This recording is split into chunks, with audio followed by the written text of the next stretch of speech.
Well, it certainly didn't affect me personally. It was a whole different attitude. I was actually in Canada at that time, at the height of the Blacklist, and I tell the story that I was working for the CBC, the Canadian Broadcasting Corporation, in those days, and three of us were sitting at lunch one day, and we heard on the radio that Reuben Ship, who was a Canadian writer who had moved to Hollywood, and then now was being exported or extradited, whatever it's called when you're kicked out of the country, back to Canada because he was a communist or suspected of being a communist. And we heard this on the radio, and we all looked up and said, "Oh, isn't that nice? We're getting one of our writers back." The whole Canadian attitude was different. There was no witch hunt like there was here. In fact, I think there was even a communist member of Parliament.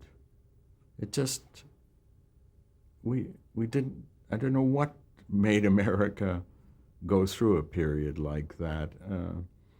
Mind you, the times were, as we say, odd and difficult times. I do recall that on that massacre at Sand Creek we were speaking about, that I had wanted an actor named Herschel Bernardi, who I'd worked with on matinee theater and that, and I couldn't have him because he was on the red channels list, which the networks still were looking at in that way. I'm just thinking, I met him on matinee theater when Eleanor Newman, a script supervisor, came over to me and she said, this Herschel Bernardi's in from New York. He was doing a play. Actually, I think it was a play I had seen in New York where he played an old bookseller. And he had gotten word from Michael Caine, the Canadian Michael Caine, not the American, not the English, and who's a friend of mine, that he should look me up as Herschel Bernardi. And so I said, fine. And he came by to see me. And I was surprised because he was a young man. I was thinking old. I got caught up in the character he was playing. And actually liked him and worked with him, and he was very good. After about 6 months, he came up and he said, "Arthur," he said, "do you have anything for me in your next show?" Because he said, "I'm going back to New York."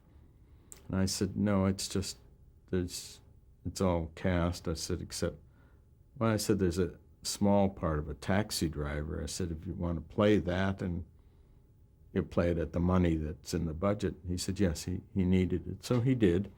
And after I wished him goodbye and, good luck and stuff, and he went back to New York. Then a few weeks later, I wanted to see an actor who was in a movie.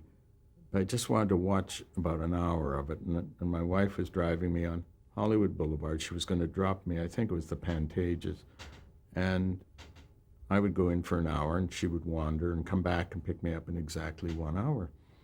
And I figured out exactly the time, and as we're approaching, I'm turned to my wife, and I'm saying, "Now remember, 1 hour, right back, da-da-da." And I get out of the car and say, "See you here in 1 hour." And away she went, and I head over, and as I'm about to buy a ticket, I see walking towards me from Coming Attractions, Herschel Bernardi. I said, "Hi, Herschel."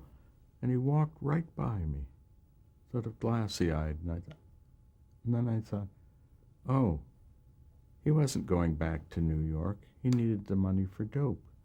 And it just dawned on me, and I thought, oh. And as I was thinking that, I hear, "Hi, Arthur." And I turn, and it's Herschel Bernardi, and he says, "Sorry, I couldn't say hello." He said, "We were shooting a scene."